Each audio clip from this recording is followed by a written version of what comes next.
guys hear me?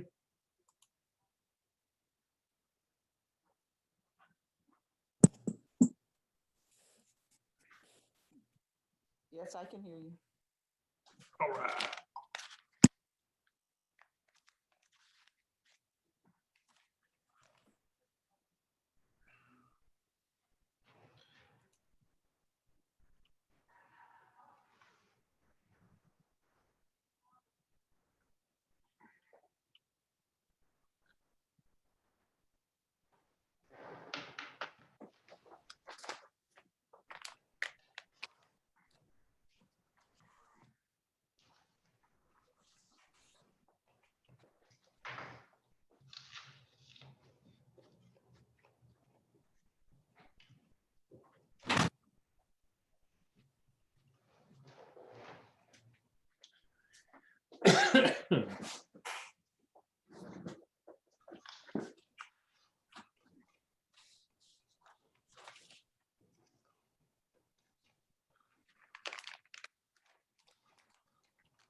Wayne, have you got that new Bronco ordered yet?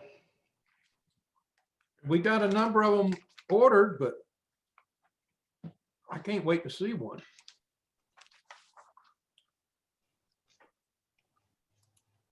Looks pretty impressive, or the read-up Yeah. does. Hey, Don, what do you think about, let me ask you a question. What do you think about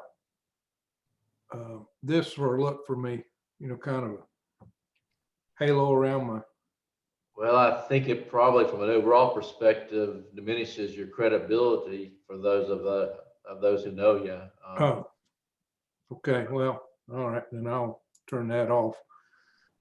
The next question is, who told you how to do that? Because I know damn well you didn't figure it out.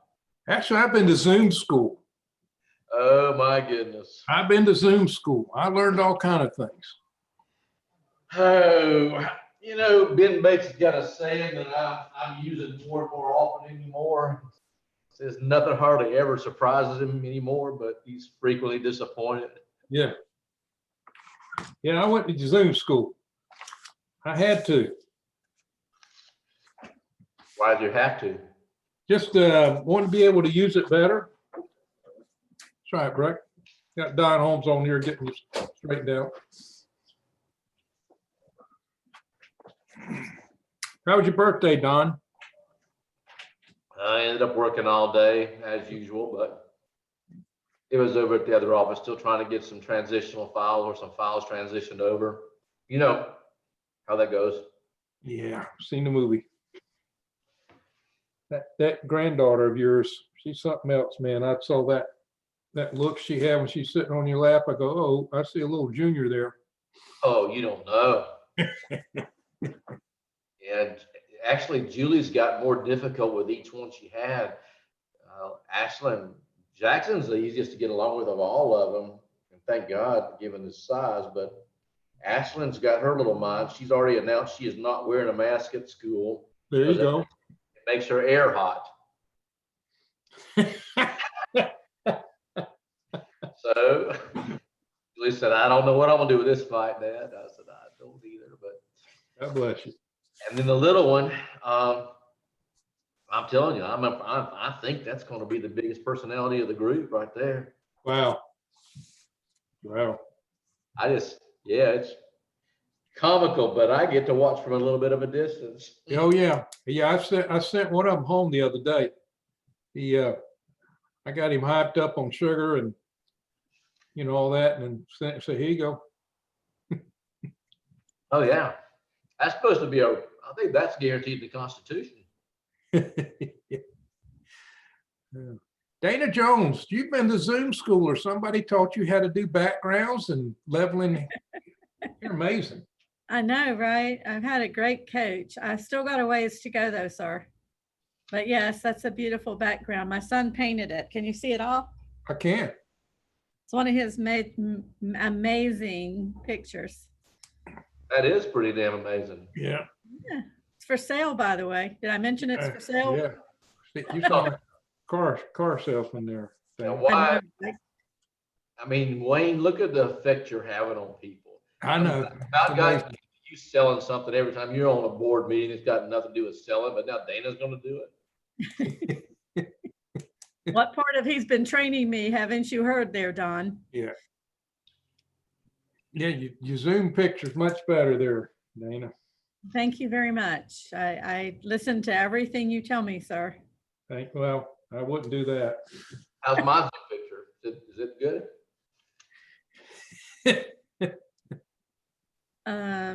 Don, I think yours needs a little work. Wayne, do you want to help Don out? No. Here's John Browning. He's talking and nobody can hear him. Did y'all mute him on purpose? Well, welcome to everyone. If it's okay, we'll go ahead and get started. It's 12 o'clock. And I want to say a big thank you to each one of you for taking your time and donating it to our city and to our airport. Thank you so much. I also would like to say I've already done the roll call, and I'd like to just make a couple comments. Of course, we want to pay a tribute to Mr. Steve Sheridan.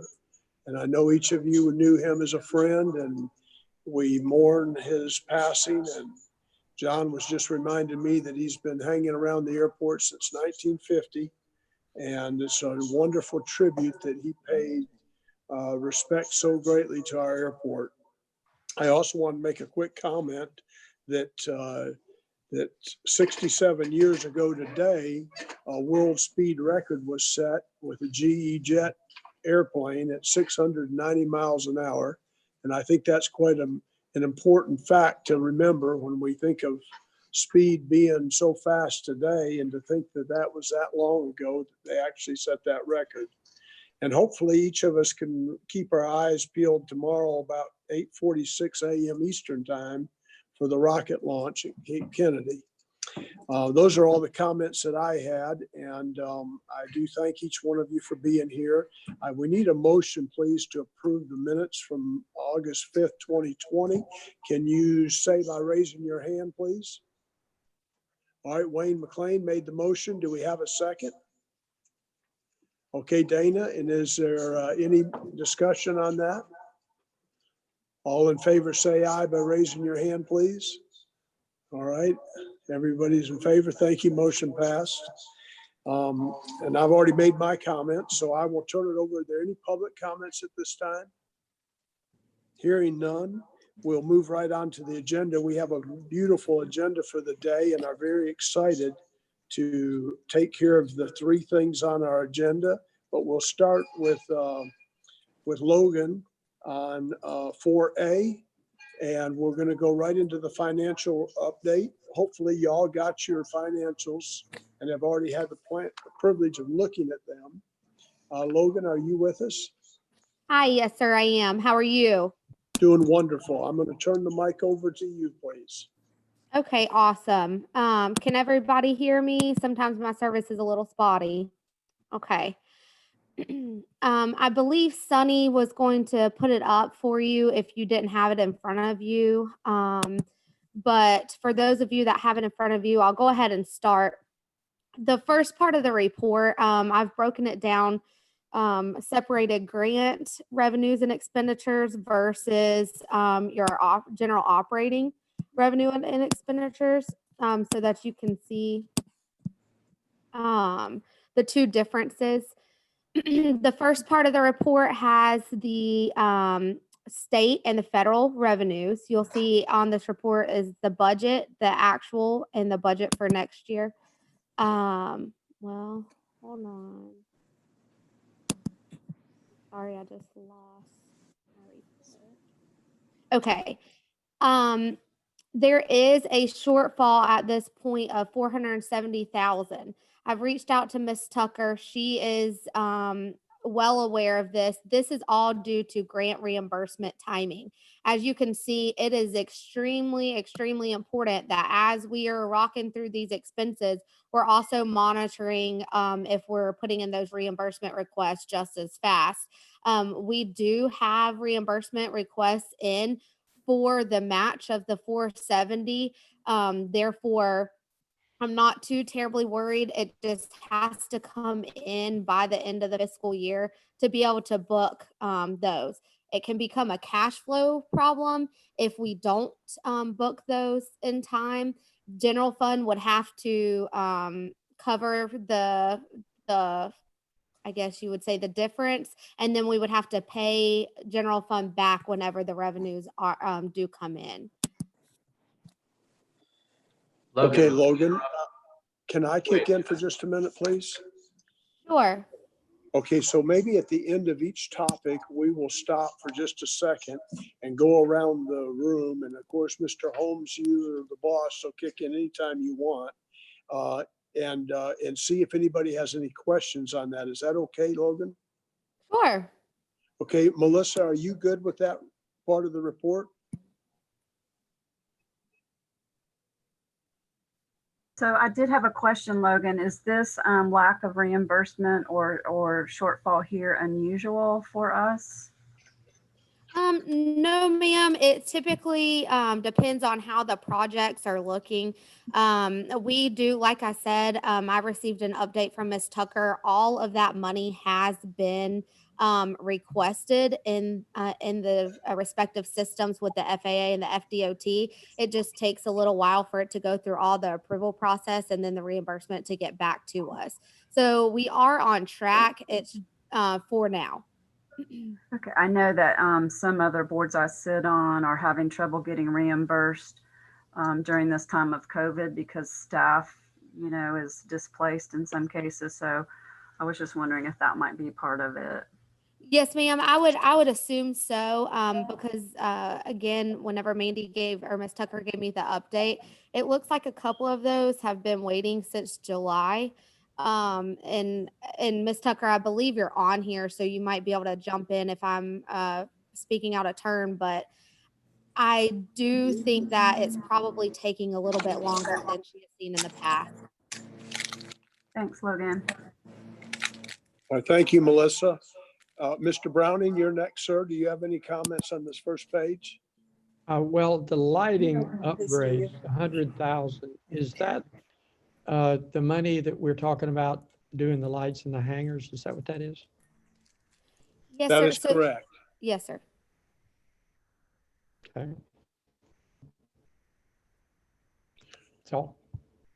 All right, Mr. McLean, do you have any comments?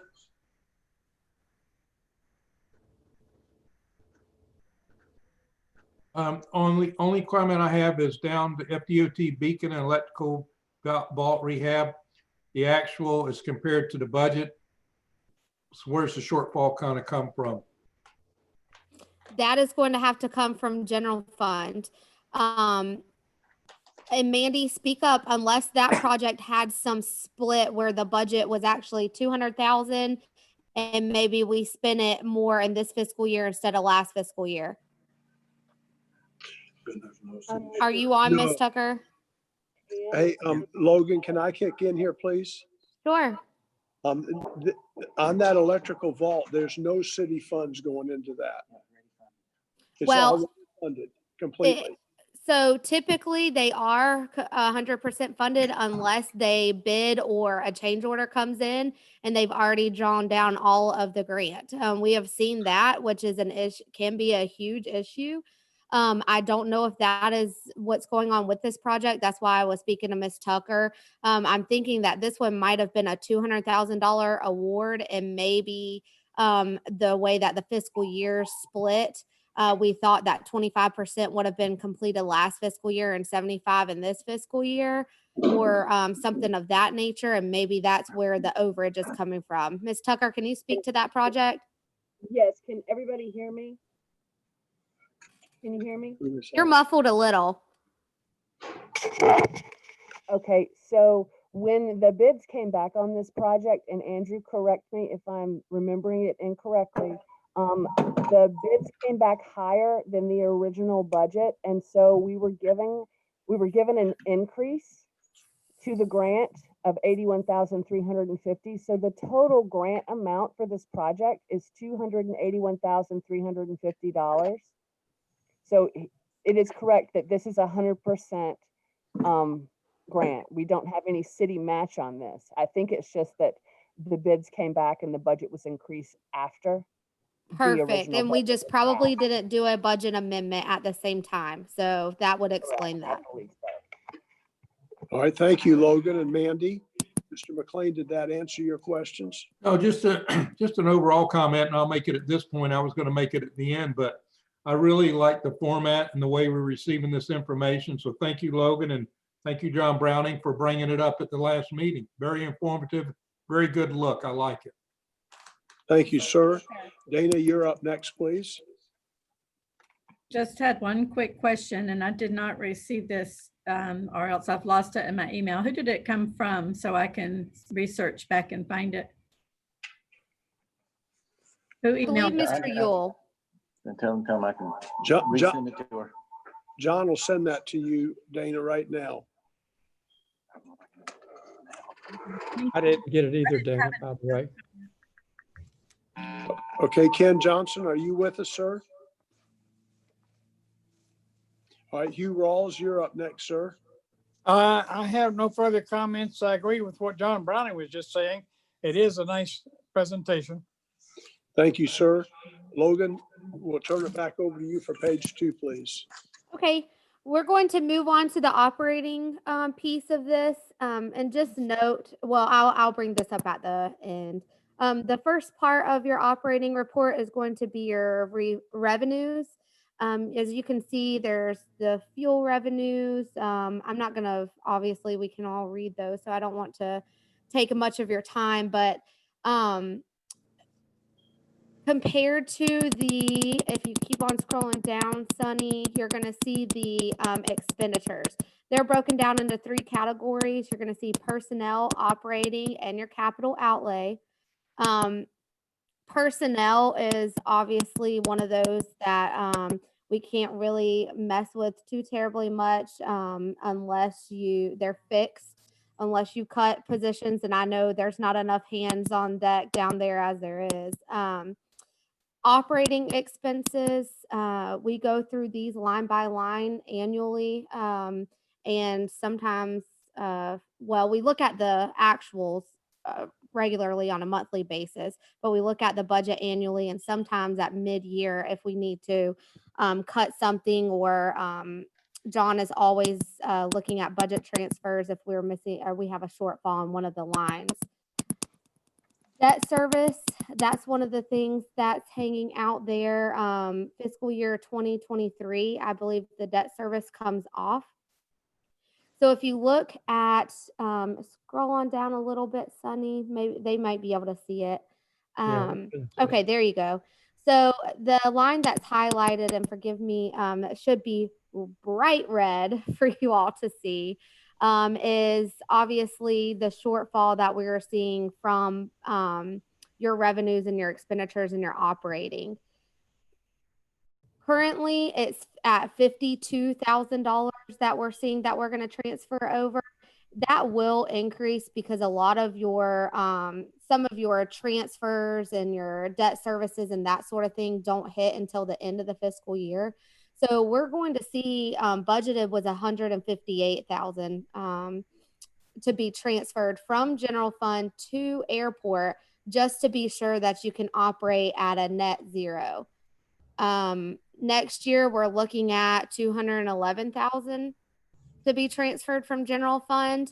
The second line underneath that is I took out if the debt, so once the debt service rolls off, you are still going to be seeing general fund has to transfer something over to the airport. You're not operating as in a profit, or you're not operating at a net zero. These numbers that you see down here where I say transfer from general fund, if we did see that the reimbursements for the grants didn't come in, that $400,000, that would be an additional. So you would have like your 158 plus your $400,000. The $400,000 would be paid back with grant money. However, these monies that are in the red or on my red, they're in the gray box below. Though that is the amount that has to come from general fund every year. Mr. Chairman, I believe you're muted. you're muted, Judd. Well, thank you. Thank you, Logan. Melissa, would you like to comment on that? No, I'm good, thanks. Okay, John Browning? John, you muted. I think he stepped away. John Browning, are you with us? Yes, could she scroll it back down where I can see the tops, where I can see which each one is for a minute? On further. Scroll it He up. has to go the other way. I want to see what the budget is and which one is, Yes, Are the you- first column is going to be your current budget. Second Okay. is your actual year to date, and the last column is your budget going into the next fiscal year. okay, now roll it to the bottom. I want to look at.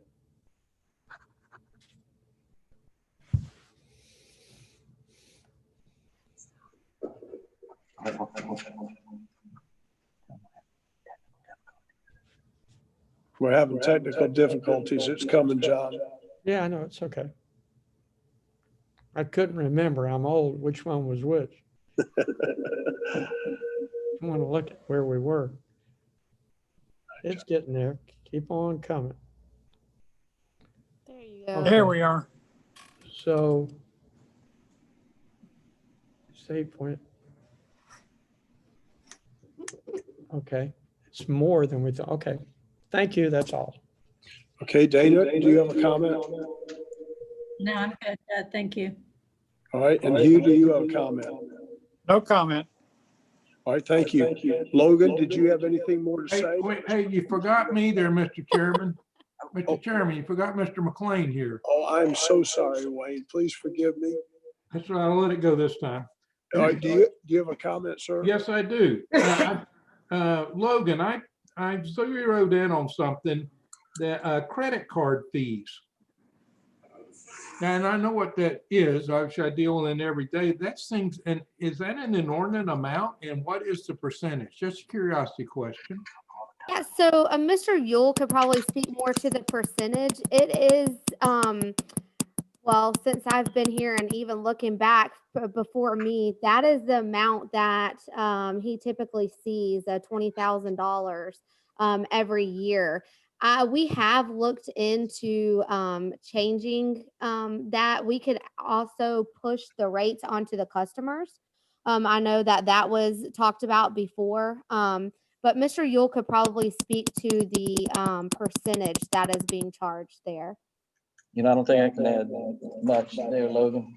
You Okay. guys are reverberating. You need to, We have one of your looked at it speakers need to go off. numerous times in the past, and it's just basically a cost of doing business. I mean, we get our point of sales machine through the company that we buy our fuel from, and I know it looks like we could beat that every time, but and every time we've gone through Review. the review, it's difficult to get away from, credit card machines these days.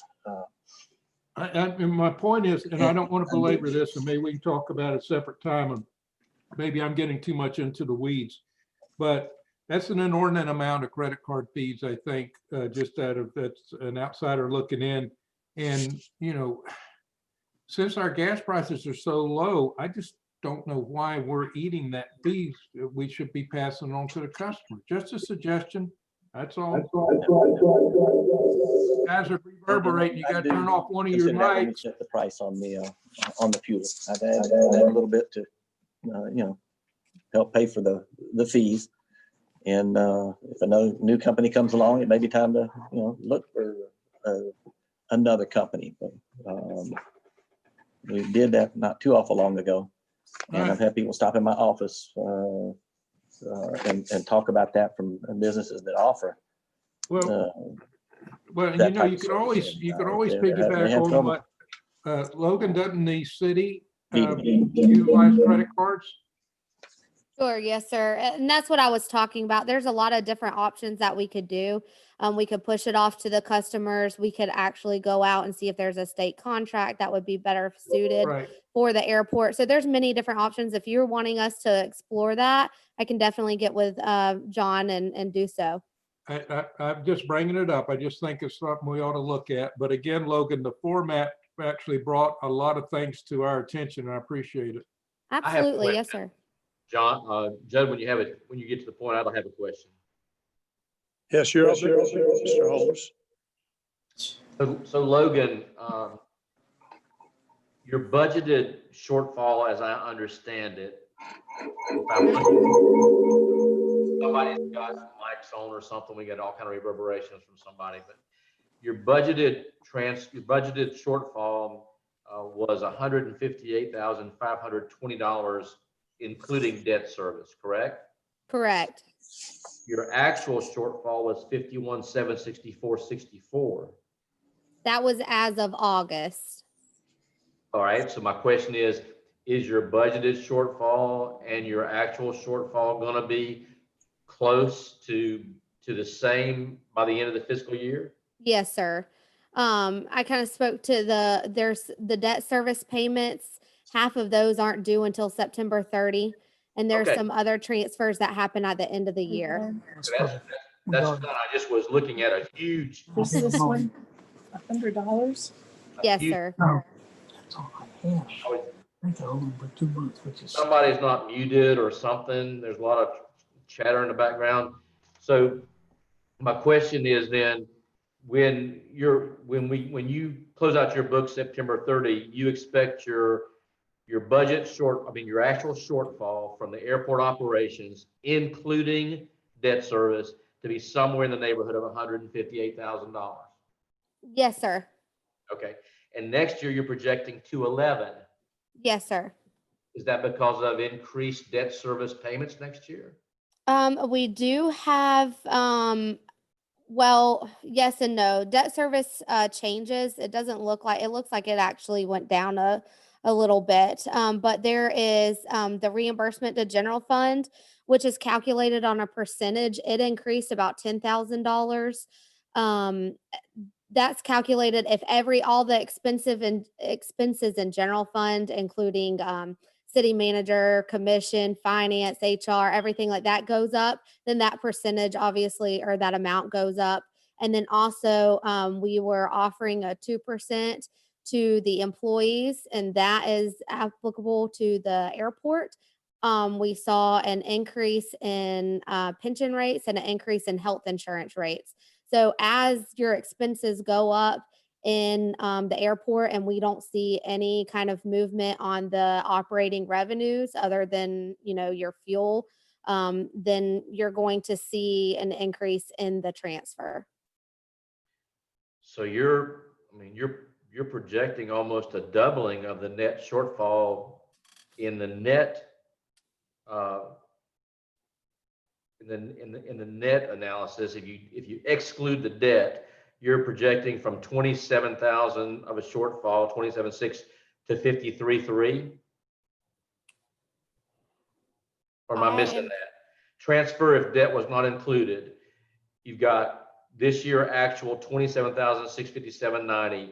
And then the next number, I'm not sure, is that intended to reflect that you're actually going to have a profit of 53,000 if that wasn't included next year? No, sir. So it's shown, I guess, incorrectly or different than the way that you're looking at it. The $6,000 would be if we didn't have if we did not have the debt service, then the airport would actually have brought in $6,000. Okay. Right. And so then if you look at budget, the far right column. No, let's go to the middle column. Okay. So then you're actually saying then that if we excluded debt service, if we did not have debt service, our actual result for this year would be a plus 27.6. That is at that time. Yes, sir. That is with the negative 51. But what I'm saying is that it's going to be more like 158. 158. 158. Yeah, we're gonna miss this budget, or we're gonna miss these actuals a lot more than 51,000. So that number, that 27,000, was at that time. All right. Okay. So let me back up again though, because Sure. I don't think we're somehow or other we're missing. We're on different planes. Okay. You're saying that your budgeted bottom line for this year, if you excluded debt service payments, was $6,256 to the good for the airport operation. Correct.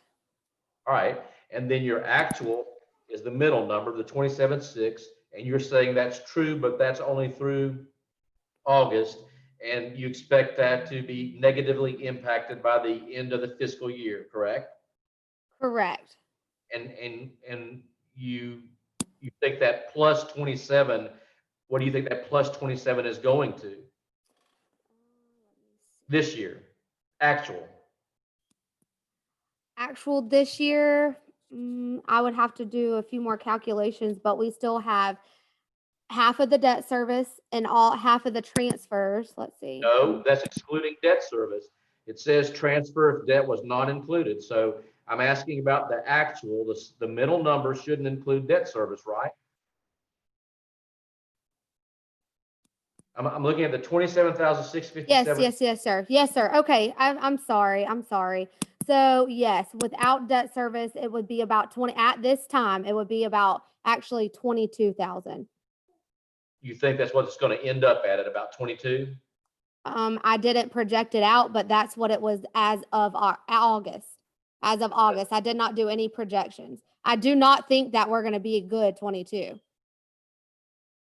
If don't you think- wanted me to do a projection to the end of the year, I would have to go back up to all of the expenditures and all of the revenues and do another calculation, but I don't have a projected column on here All right.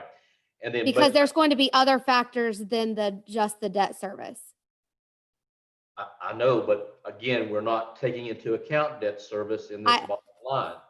That's Yes, included. as of August, we would bring in 27,000. And you don't expect that number to hold. You think it'll be less than that. Absolutely. I expect it to be far less than that. And then next year, you're projecting a net loss of 53,000, not counting debt service. Correct.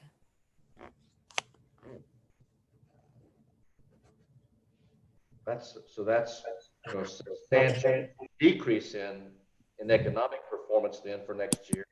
Yes, sir. Okay, that's what I need to understand. Thank you. And Logan, I've got a question here. Sure. The $30,000 that we got from the Coronavirus Recovery Act, are that included in some of your figures here? We have not, so that's actually grant revenue and we have not received that in. Okay. But when you do, where will it go? When we do, that would definitely help, but because I don't have any, and Ms. Tucker, do you have an update on that 30,000? I do not at this time. I'll have to look into that and get back to you. Okay. Okay, Logan, thank you. Is there any other questions for Logan while we are on this topic? I do have one more thing to bring up. Every year, whenever we're looking at the financial statements, there's $170,000 on the books. It's an advance from previous years. I don't exactly, it doesn't have much information behind it. It's just been on the books rolling for quite some time. The auditors suggest that at any time that there is a profit in the airport, that we apply it to that advance. If not, we will have to write that off of the general fund as a write-off of 170,000. So we've just kind of left it on there for accounting purposes. But at some point, if we continue to see that we're never going to be able to pay down on that, we need to really look at or consider writing that off. I think that it was probably, the intentions are probably to hold it on until fiscal 23. Just fiscal year 23, sorry, just to see if we could maybe apply some monies back to that. But just so that you know, if we keep that on the books, even when debt service ends that fiscal year 23, there still is money, quote unquote, owed to the general fund of about $170,000. Where'd that come from, Logan? Yes, sir. I can try to dig up some information. Like I said, it's been rolling on the books for years and years at this point. I don't know if there was an advance maybe like 10 years back. Like I said, it's just been rolling. So I can look into it. We can't find too much detail, but I might be able to make a few phone calls to see if anybody remembers what that's from. Well, I would like to think that that was part of our debt service that was all refinanced, about 10 years ago. This is the first, of course, that we've heard of that. So it would be nice to get some understanding. Yes, sir, absolutely. Okay, is there any other questions for Logan? And Mr. Holmes, thank you for your comments. They followed my thoughts exactly. And we'll move on then. I'd like to ask off a of this question. Unless there's other comments, and go to 4B. And Judd. yes, sir. I was trying to, I guess I got muted for a minute. Can I ask a question of her? Yes. Okay. Do I understand that you're calculating this year 27,657 to the negative or to the positive? To the good as of August. Okay. And you're calculating that next year we're going to have a $53,000 loss by your calculations? Yes, sir. It's actually 211,000, but if you've removed the debt service that we've promised to pay, yes, sir, it's 53,000. Yes, ma'am. I'm not considering the debt service. So Okay, yes, sir. Then yes, sir. that's a pretty big swing from making 27,000 to losing 53 is a really, really big swing. And Well, what you have to, and that's why I was kind of, Don and I going back and forth about that 27 is as of August. A lot is going to change. I say a lot. There's a whole nother month of expenses and revenues that we are going to have to project out to be able to. So I don't believe I think it's going to be more close to flat to like zero. But you are right. Even the 53 loss from the zero is definitely a hit. if you were in business, you would be sweating bullets. If you were in a private thing, I'm concerned that we can't seem to get it on a positive note. And even with the grants and all the money that we've gotten, I really, at some point, would like to have a discussion that we look at the possibility of leasing or privatizing or something much like they've done indifferent, of course, but with the golf course. Just something we ought to be looking at other ways to do what we're doing. I really believe we should. No rush, but we should be looking. That's all. Thank you. Thank you, Mr. Brown. Anybody else have a comment? Yes, Hugh Rawls. Hugh Rawls does. Yes, sir. Hugh, go ahead. Well, I agree with John in that we really need to look at another. I was the FBO at another airport up in Amelia Island, 30 years ago, a long time ago. And we went from public to private, and it made a big difference up there. It's still private up there. I'd like to ask Andrew, how many of the local airports in this general area are run by the owning government rather than being leased out?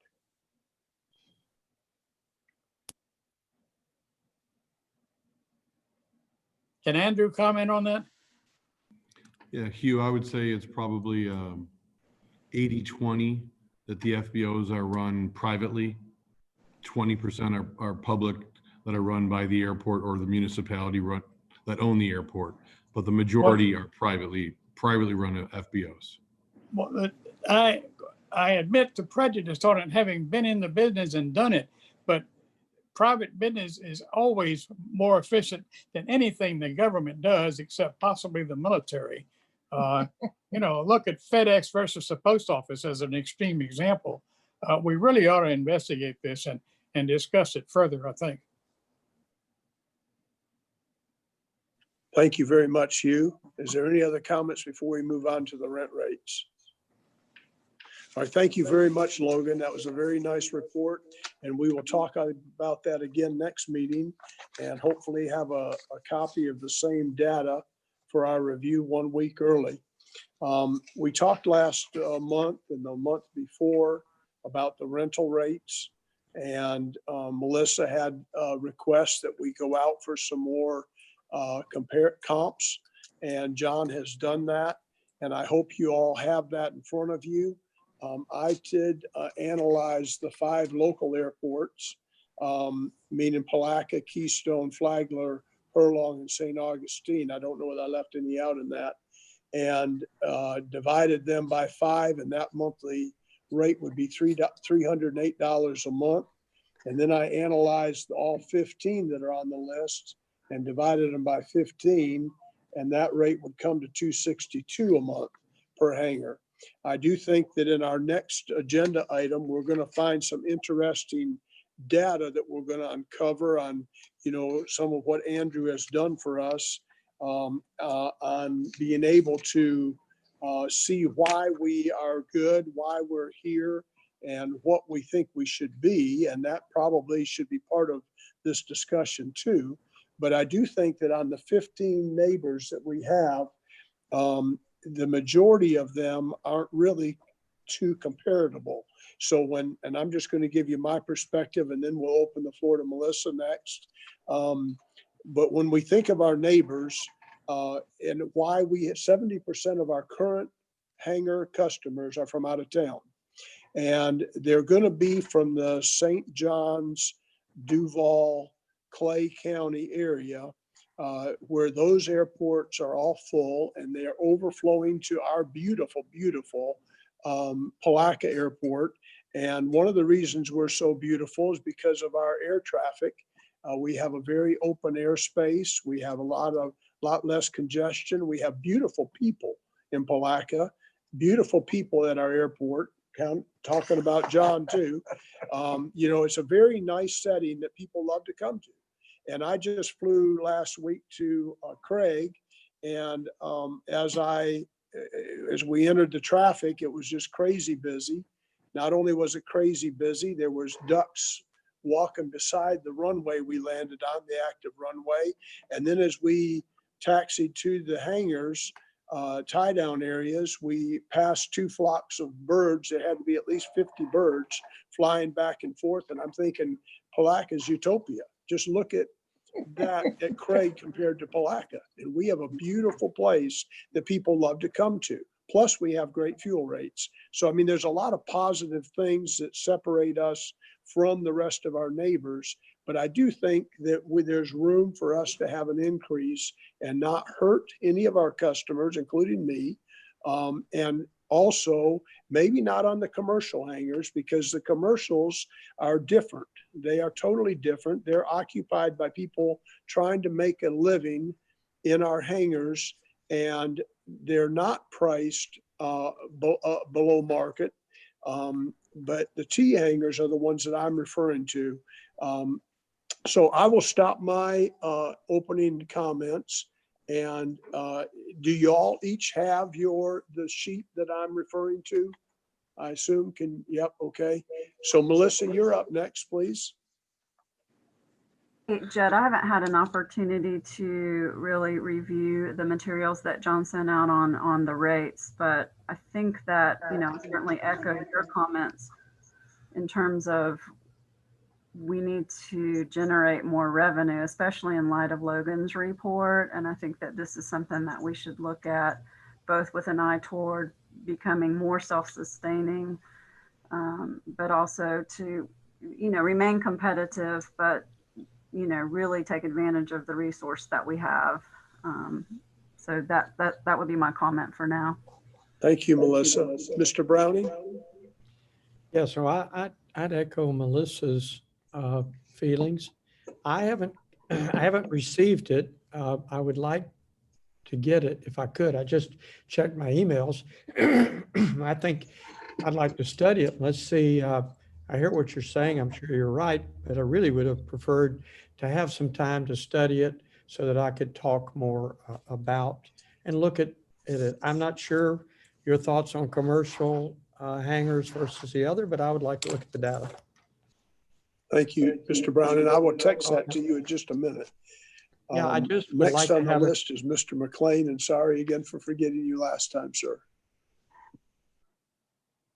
Okay, so I did get it. For some reason, I got it and looked at it, and I'm probably going to be the odd man out here, so I made some comments that on hangar rates that spill over to some other areas. So I'm going to go ahead and give them now. And if you want me to hold off, I will after I say them. So here's my point.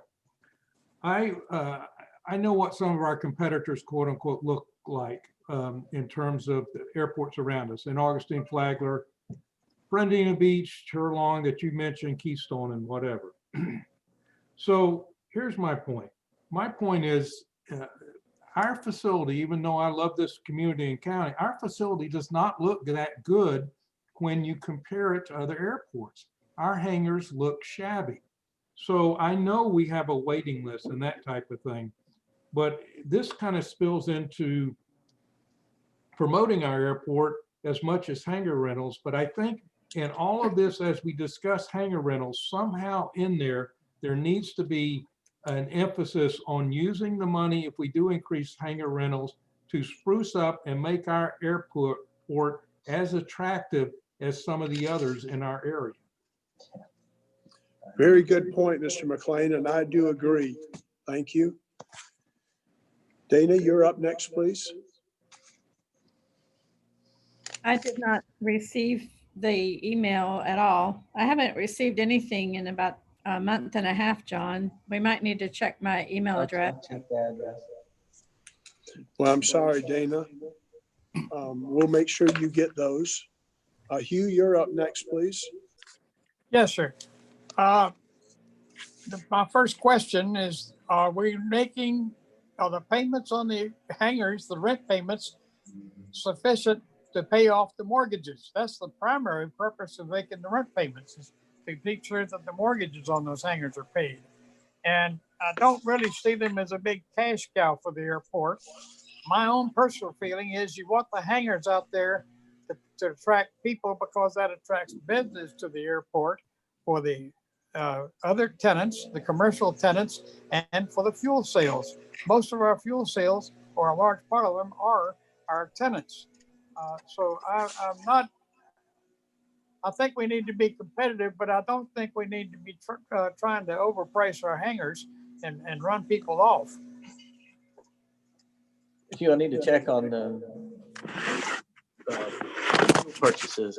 I have a tendency to believe the majority of our fuel purchases come from transit pilots. Well, that may well be, but I'll tell you, most of our business to the businesses, the three businesses we have are based aircraft. Rather than our 64 T hangar tenants. All right, Hugh, thank you. Those are very good comments, and we will research that some more. Judge, can I ask a question? At this point, Mr. Holmes, do you have any comment?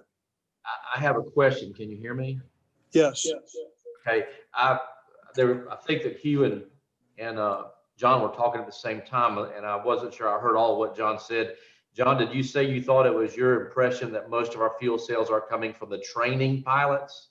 Transient. Transient pilots. Okay, cool. So you don't think that most of our fuel sales are coming from our hangared aircraft? Yeah, I'll do some checking, but I think a lot of people like to fly here from airports close by, or within the Northeast Florida area, and buy fuel because we're so reasonably priced while they're here. And one final question. There had been talk in some of our earlier meetings about your waiting list. You confirmed that you do have what you think is a real waiting list of people who want hangars? And I did check yesterday, and the waiting list has gone up from the 70s to like 82.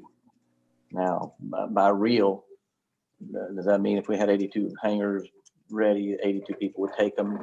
No, we often go through 2 or 3 people when we get a hangar available.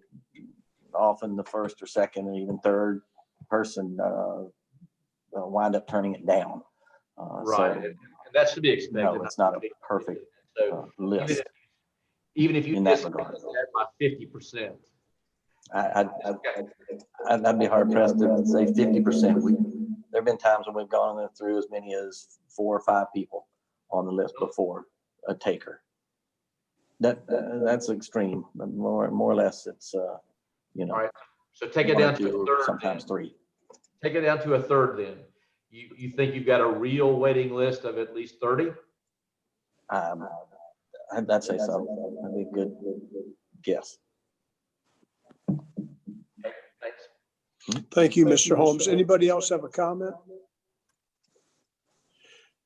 Well, I'll open the floor to a motion if you think we should do one. I think it's very safe to do a $25 per T hanger increase.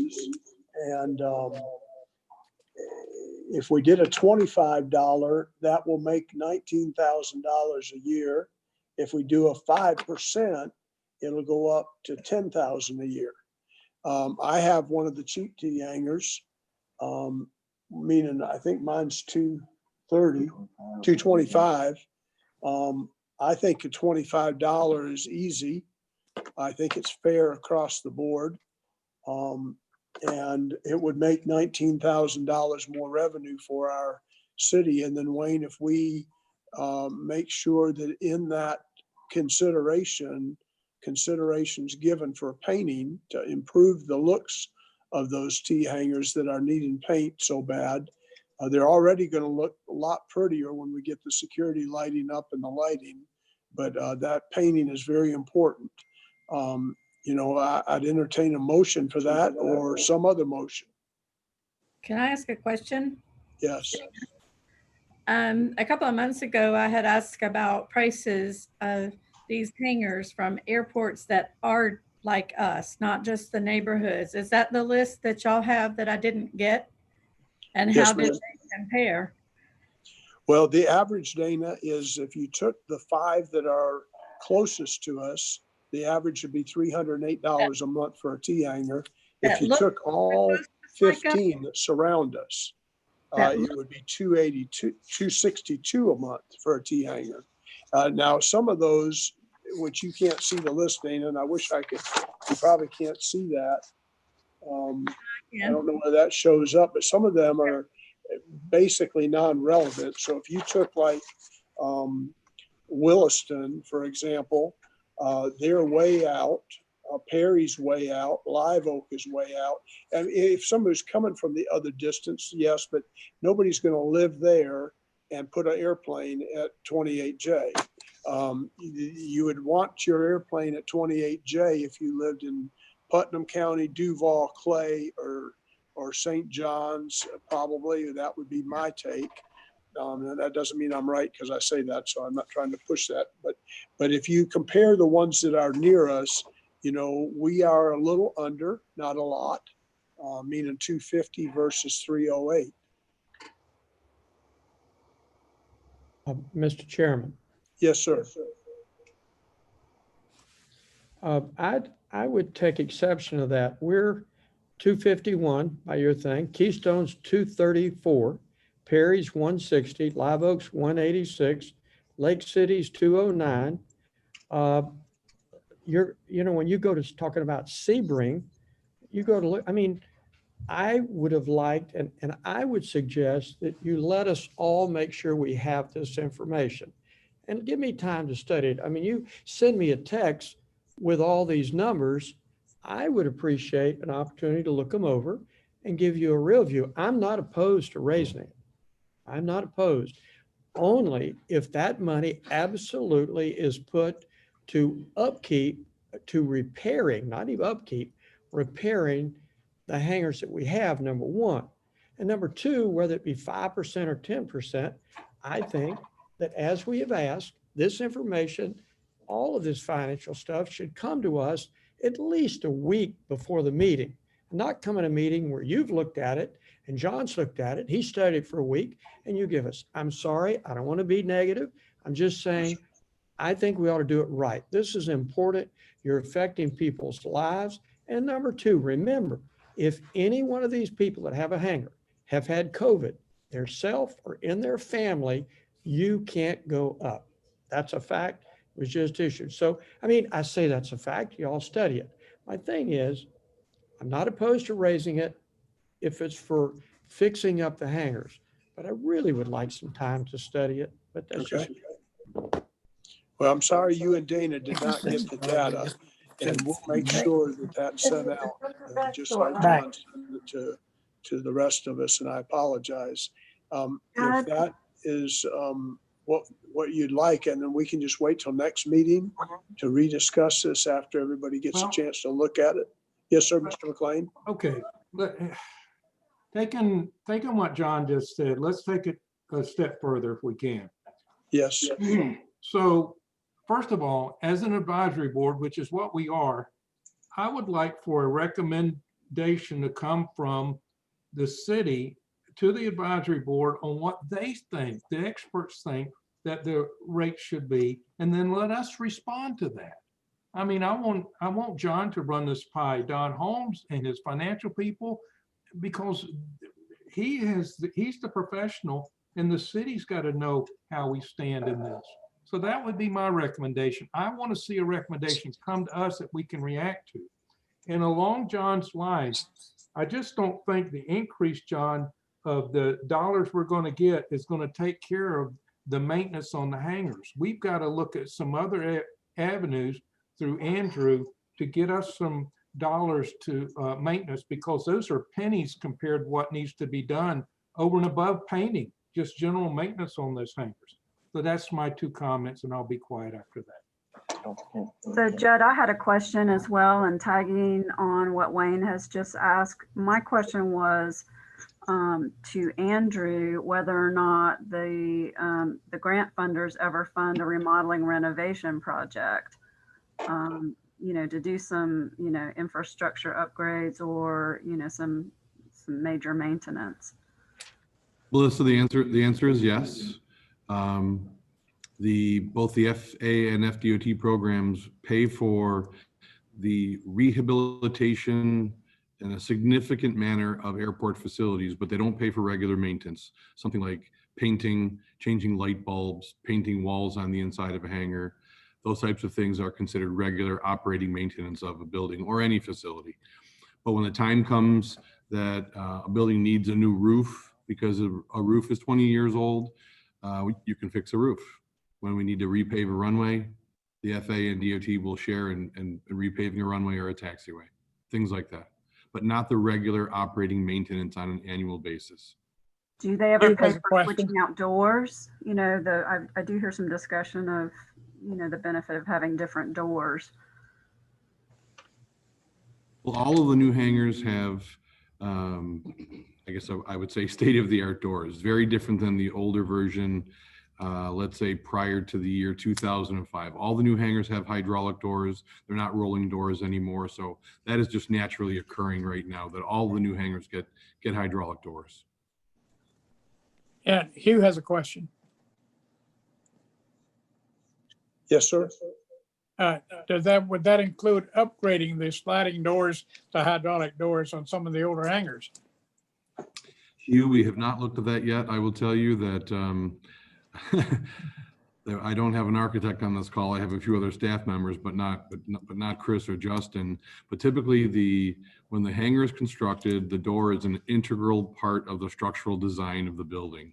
So it's not like you can typically just take off a rolling door and put on a hydraulic door, because the structure of the building doesn't support that. So I would tell you that it's unlikely, but I will have Chris Nardone, who does, and Justin, who are doing the new hangar design, to come over and take a look at some old drawings and see if they think that we could put new doors on the old buildings, because they would be worth more if we could do that.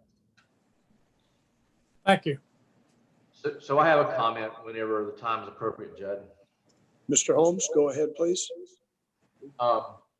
I appreciate, and the city appreciates, all of the comments and work that all of you do. It's a huge sounding board for me, and I think that the comments and the insight that we're getting from the different points of view are all very helpful. The more ways you look at an issue, I think the better you are. And we also know there's sometimes not a perfect answer in these sorts of things, but from my perspective, I'll just mention this, and I mention it as my thought right now, not as an ultimate decision or recommendation, but I am concerned about the appearance of the airport from this perspective. It's not so much from the perspective of the pilots.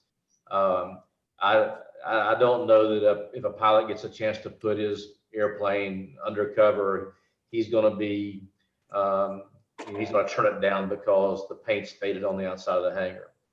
But I am concerned about those who are flying in to the airport and the appearance the airport makes to those who might be coming in to look at Palatka from the perspective of a project, more jobs, something that would benefit the economy in an overall sense. And I'm concerned about, I mean, we can all talk about how the appearance of the airport shouldn't be a major factor, but we're all humans and things affect us subconsciously, even if we don't acknowledge them consciously. And I think that a bunch of, hangars that are in need of paint or that look dilapidated to some extent, I don't think that's something that goes unnoticed.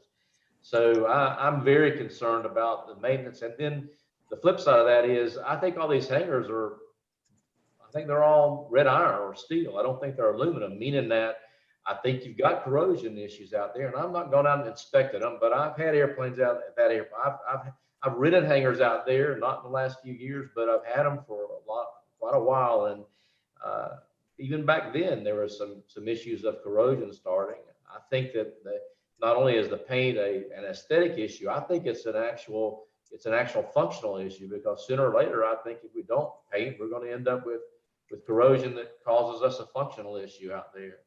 So I'm big on the issue of getting some maintenance done out there. I know it's and I just want to give you my thoughts again, and not to disagree with John, but to disagree with John Browning.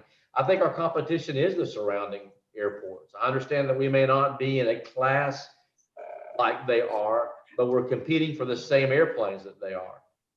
Because I don't think you're going to keep an airplane. I don't think I'm going to live in Palatka and keep an airplane in Live Oak. There's no convenience factor to me of that. I can't go out and fly the airplane in Live Oak. I think I would live in St. Augustine and keep it over here because, it's easy access. So I believe the airports we're competing against are Flagler, St. John's, those that you can, those airports where someone has the option of either putting an airplane there or here and maybe having a little bit of a few minute difference in drive, but there's a hangar available here and not there. So I think that when you talk about price, I do think that's where we're competing. I don't think we're competing against Perry, even though, I just don't think so. So, and the observation John made was very interesting to me. I didn't know that he believes that majority of our fuel cells are transient. I think all those factors kind of come into play from my perspective on the side of our hangars should be more contributory. They should contribute more to the finances of the airport from my perspective, based upon all the factors that I just talked about right now. So I'm not saying that I'm the end all be all, that I got the answer. I'm just giving you the benefit of what I'm hearing from the conversation that you've all had. So, at some point, y'all are going to make a recommendation, and I think when you do, it'd be very helpful for you to include in your minutes the survey that you did about hangar rates in the surrounding areas. From my perspective, you can include them as far out as you want to, but again, to me, having owned a couple of airplanes, I'm not looking at renting in a hangar at Perry to keep my airplane in. It just doesn't make any sense to me. I'm not driving there to fly it. But I would look at Flagler or St. John's, or if I'm living in Palatka even. So I think that when you do submit your recommendation, it would be helpful to the city commission that you give them some comparative rates, and then those bottom line numbers. I just want to mention one thing that those of you, and we got some very astute businessmen on this, businessmen and women on this panel, but in business, you've got your fixed operating expenses and you've got your operating expenses that are variable based upon volumes and things. I think when you look at those expense sheets, you're going to see that we're also down on some, because of decreased activity, we're down on some of the expenses that would be labeled variable expenses. Now, if you're making a profit on all those variable expenses, then it's a wash. I'm not sure we are. So I guess what I'm saying is you might be having a good year this year. Do you follow me? Yes, sir. And if you are, it might explain why Logan's projecting a bad trend next year. So I think that at some point in time, the city's going to have to look at the airport. I mean, everyone knows it's a huge asset, and we want it to be all it can be. But I'll just give you one example, and then I'll shut up. The golf course has been a thorn in the side of the city forever. We were as far down at one point, as I recall, and I'm dealing from memory now, but as I recall, there was a year 4 or 5 years ago where we were down 360 in 1 year on the airport, on a golf course operation. That's $360,000. Last year, Andy turned a little bit of a profit out there. Andy Hertz being the private operator. And this year he's turning a little bit more of a profit, meaning the city's actually getting some money back. Now, it's not a landslide. I think it's going to be about 30,000 gross. But when you go from 30 plus or from 360 down to 30 plus, anybody in business knows that's substantial. So I'm not weighing in yet on the issue of privatization. I'm just saying that I think it behooves all of us. If there are strong feelings about the airport staying with the city, I think it behooves everybody to take a look at making it at least break even, because otherwise at some point, as budgets keep getting tighter, I think you're going to see more and more support for the premise of trying something different. Just my thoughts. I mean, and this is just our discussion as well, but those are my thoughts. Thank you, Mr. Holmes. Any other comments before we go on? All right, let's move to the strategic visioning planning session. I want to say a quick word of thanks to Andrew for his kindness always in helping us so much. And I know we all have expressed this. I've heard each of you say it, but Andrew, thank you for giving to us above and beyond the norm, and for making our airport so pretty, along with the commission and the city managers that we've had and the advisory board.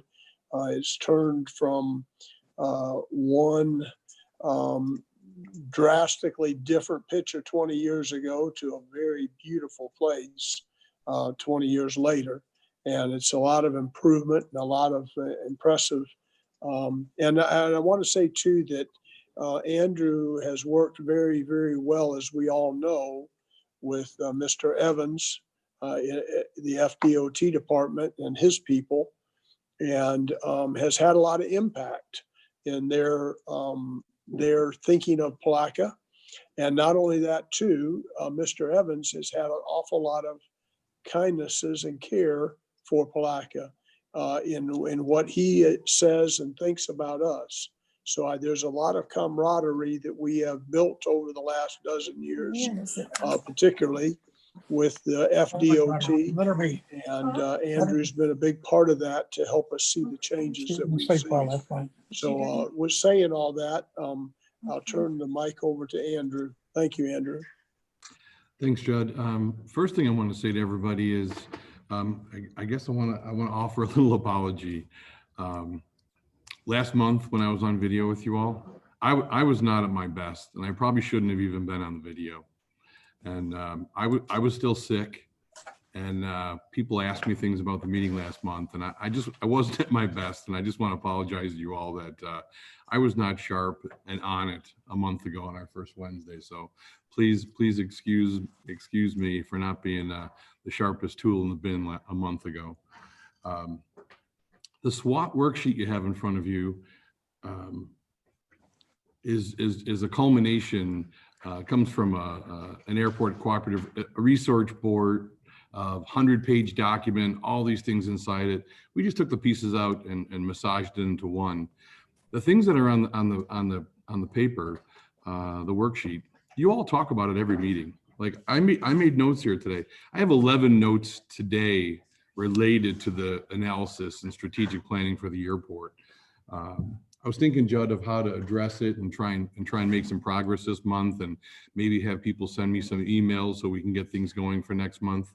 But I think that the format of you going around the room and talking with everybody, if for no other reason, to talk about the background of the airport, why does the airport exist, and what are the aspirations of the airport? Instead of having you email those to me and have me make a list and bring them next month, I really think we should talk about that for a half hour next month. We don't talk a lot about privatizing the FBO function and having the city not run the FBO. That's a huge issue that could really be looked at to change a lot of the things that you're talking about. Whether the airport aspirations are to make money or break even, those types of things are really important that everybody share their views on them. So I would propose that next month, all we try to do is get through the background question on A and B of why does everybody believe the airport exists and what aspirations should it have. Now, when other ideas and recommendations come up of things to do, like considering privatizing the FBO, we'll make that immediately. We'll pull that down and realize that came up, and it is a future opportunity. But we talk about these things all the time, so there's no secret in creating this. Last time it was done, John, comprehensively, I cannot remember the old police chief's name, Gary Getchell. If you all remember, we did this with Gary probably 10, 12 years ago. So we're just going to we're not going to dust off the old one. We're going to start new with a new piece of white paper and frankly, go around the room and let everybody share their thoughts. But you did a lot of it today. So I would just propose that we hit A and B as our goal going around the room a month from now. Do we all have 30 more minutes? Is that what we agreed on? No? No, we don't. Yeah, I don't think everybody. Oh, okay. We didn't plan for. So we'll put that then on the agenda for next meeting. And we'll start next meeting with the background A, B, C, D, E, and F. And I think if we can focus on that, that will give us a very good beginning topic. Yep. To create the values that we count fundamental. And I've done a little bit of homework, and I know John Ewell has, and it's been very exciting to stop and say, why does the airport exist? And from our perspective, and the city's had confidence in each of us board members to appoint us to this position to give guidance to the commission so that we can have the answer to these kind of questions. You know, we all live this airport to some extent more than others, but we all have an attention to this that are on this advisory board. And maybe we can each work on those, and then we'll do the same thing as Andrew suggested next meeting, go around the room and answer these questions, and we'll make notes and have some good progressive movement on what we should do at the end of this study. Can you take that back down, please? So I can see. Yes, sir, Mr. McLean? Okay, so just to be clear, so Andrew, you want us to do this background ahead of time and send it to you, or just have it ready? No, Wayne, I think that if everybody spends some time thinking about it and making their own list prior to getting here next month, but I think there's definite value in having each person share and communicate what they have on their list. Okay. Item 1, A through F. And Gotcha. again, we may bounce around. It might not be the perfect flow, but let everybody share their ideas, and then we'll organize it. Just give everybody a chance to talk about what their thoughts are. Like the idea today of, the next time the city gets hangar money, which isn't far away, instead of building new hangars, maybe that's the time to try and retrofit and put doors on existing hangars. Those types of ideas are good things to hear, because you could do that, I think, but we'll find out. Good opportunity. Okay. Judd, you're on mute.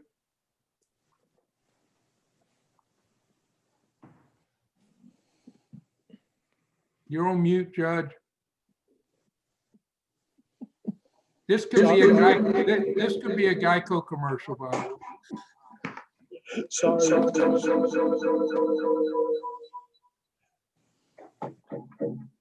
Okay, we're back now. Sorry, Mr. McLean. Thank you. Does anybody else have a comment before we close? Yeah, I'd just like to announce to everybody that for the first time since I've worked here, that every piece of real estate at the airport is currently rented. We've so always had one or two not rented, but the office in the terminal, the old terminal building, and every hangar is now rented. So hopefully that'll help with next year's revenue. so hey, Mr. Chairman. Yes, sir. Okay, because I'm getting old, 70 years old, and I can't get some things out of my mind once they get there. Would it be beneficial, and Andrew, if not, tell me, but can Andrew begin brainstorming how we can get some money to do some maintenance on our hangars? Because I just don't think increasing the rates of the hangar is going to give us enough money to do some of the work that, Don Holmes is right. That's iron out there. It's going to take some retrofitting. Is that appropriate now? And if not, y'all tell me and I'll be quiet.